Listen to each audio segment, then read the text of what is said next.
মাননীয় প্রধানমন্ত্রী তারেক রহমানের সভাপতিত্বে আজ জাতীয় সংসদ সচিবালয়ে মন্ত্রিসভার এক গুরুত্বপূর্ণ বৈঠক অনুষ্ঠিত হয়েছে।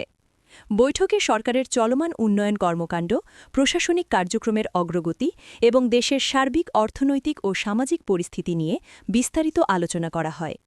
বৈঠকে বিভিন্ন মন্ত্রণালয়ের মন্ত্রী, প্রতিমন্ত্রী এবং সংশ্লিষ্ট ঊর্ধ্বতন কর্মকর্তারা উপস্থিত ছিলেন।